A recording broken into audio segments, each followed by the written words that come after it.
পশ্চিমাদের চাপ, যুদ্ধের আগুন আর একের পর এক নিষেধাজ্ঞার মাঝেও ইরান থেমে নেই। প্রতিটি ধাক্কা যেন তাদের আরও দৃঢ় করে তুলেছে। সেই বার্তাই এবার দিল তেহরান। জানালো, যদি অন্যায়ভাবে দেয়া নিষেধাজ্ঞা উঠে যায় তবে তারা বিশ্বের সামনে প্রমাণ করতে প্রস্তুত যে তাদের পারমাণবিক কর্মসূচি সম্পূর্ণ শান্তিপূর্ণ উদ্দেশ্যে।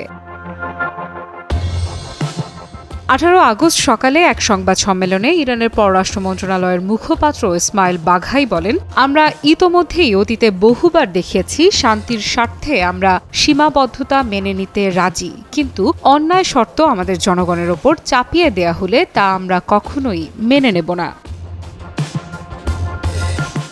তিনি ব্যাখ্যা করেন, জেসিপিওএ বা পারমাণবিক চুক্তির মূল দর্শনই ছিল পারস্পরিক পদক্ষেপ। যুক্তরাষ্ট্র ও ইউরোপ যখন অন্যায় নিষেধাজ্ঞা প্রত্যাহার করবে তখন ইরানও স্বেচ্ছায় কিছু সীমাবদ্ধতা মেনে নেবে। আমরা অতীতে ইউরেনিয়াম সমৃদ্ধকরণে সীমা টেনেছি, বিভিন্ন যন্ত্রপাতির ব্যবহার নিয়ন্ত্রণ করেছি।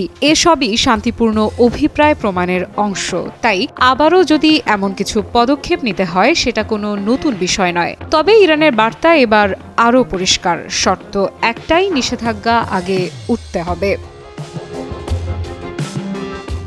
বাঘাই বলেন, ইউরোপের 3 দেশ ফ্রান্স, জার্মানি ও যুক্তরাজ্য ইরানের সঙ্গে যোগাযোগ রাখছে, আর তেহরানও নতুন করে আলোচনায় বসার সম্ভাবনা উড়িয়ে দেয়নি। যদিও কোনো চূড়ান্ত সিদ্ধান্ত এখনো হয়নি, তিনি আরও একটি গুরুত্বপূর্ণ প্রসঙ্গ টেনে আনেন। সম্প্রতি আন্তর্জাতিক পরমাণু শক্তি সংস্থার ডেপুটি ডিরেক্টর জেনারেল ইরান সফর করেছেন। তার সফরের উদ্দেশ্য ছিল ইরান ও IAEA এর মধ্যে নতুন করে একটি কার্যপদ্ধতি বা ম্যানুয়াল তৈরি করা। কিভাবে দুই পক্ষ সম্পর্ক বজায় রাখবে, বিশেষ করে যখন আমেরিকা ও ইসরায়েলের হামলায় ইরানের পারমাণবিক স্থাপনাগুলো ক্ষতিগ্রস্ত হয়েছে।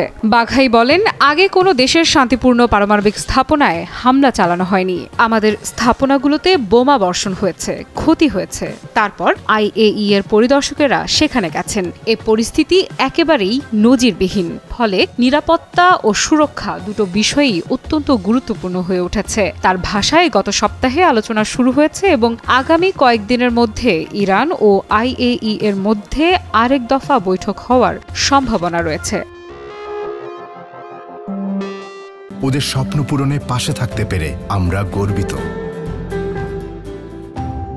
কিন্তু এর পেছনে রয়েছে ভয়াবহ এক প্রেক্ষাপট। 13 জুন ইসরায়েল ইরানের সামরিক, পারমাণবিক ও আবাসিক এলাকায় টানা 12 দিন ধরে আগ্রাসী হামলা চালায়। এরপর 22 জুন যুক্তরাষ্ট্র সরাসরি হামলা চালায় ইরানের নাতাঞ্জ, ফোর্দো আর ইস্পাহানের পারমাণবিক স্থাপনায়। কিন্তু ইরান চুপ করে থাকেনি, সাথে সাথে পাল্টা জবাব দিয়েছে।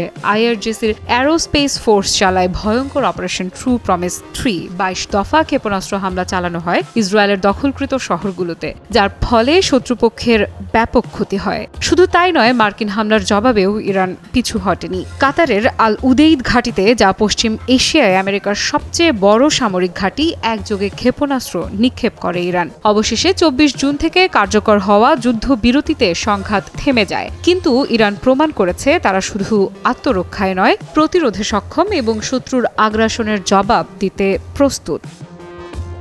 আফরিদা ইফরাত, নিউজ 24।